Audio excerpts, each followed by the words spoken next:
Can you talk about how the NSA picked up the very first clues about the 9/11 attacks well before the 9/11 attacks? Well, the very first clue to the 9/11 attack occurred in late December 1999, when the NSA picked up a message from a house in Yemen. The house was being used by bin Laden as his operations center. He didn't have much capability to operate out of Afghanistan, so all the phone calls, all the messages, email, and all that would go to this house in the city of Sana'a, the capital of Yemen. NSA had been eavesdropping on that house for a number of years, and in late December 1999, it picked up a particular intercept, picked up a particular phone conversation. And the phone conversation said that send Khalid and Nawaf to Kuala Lumpur for a meeting.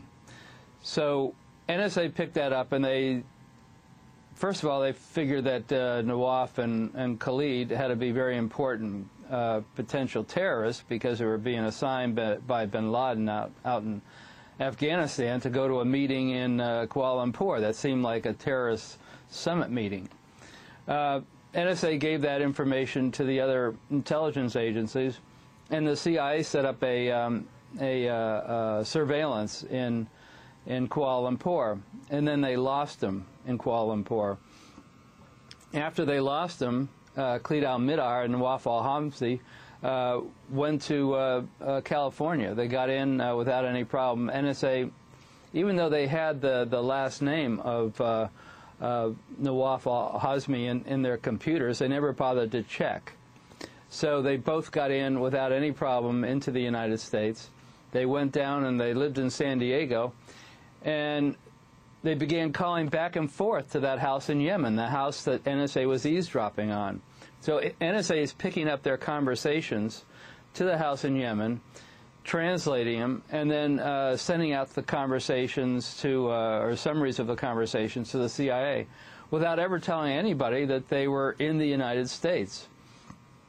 And they were in the United States for almost 2 years. Al-Hazmi was there from January 2000 to September 2001.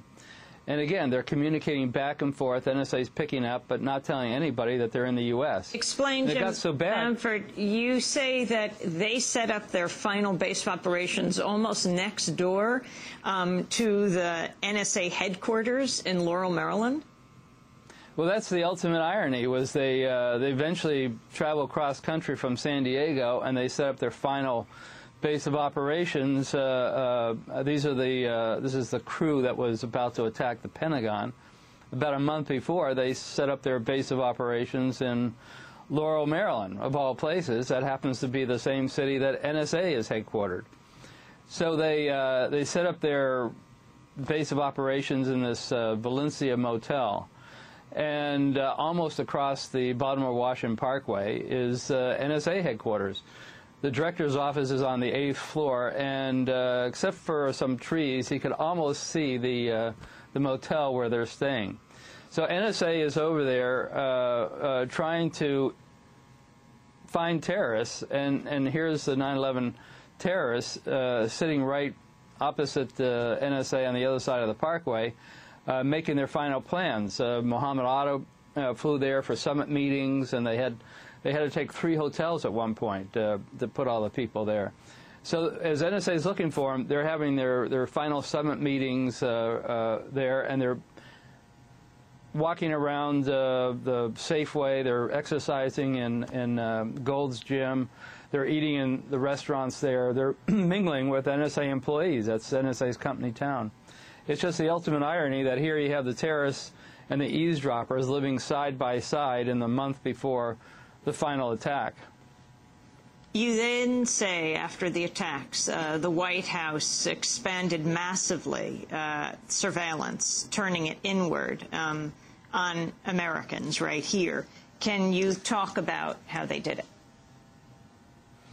Well, first of all, looking back on the pre-attack, it was clear right after the attack that General Hayden, the director of NSA, realized the big mistake he had made, that these guys not only were in the U.S., and he never told anybody, they were communicating from the other side of the Baltimore-Washington Parkway, and he never let anybody know. So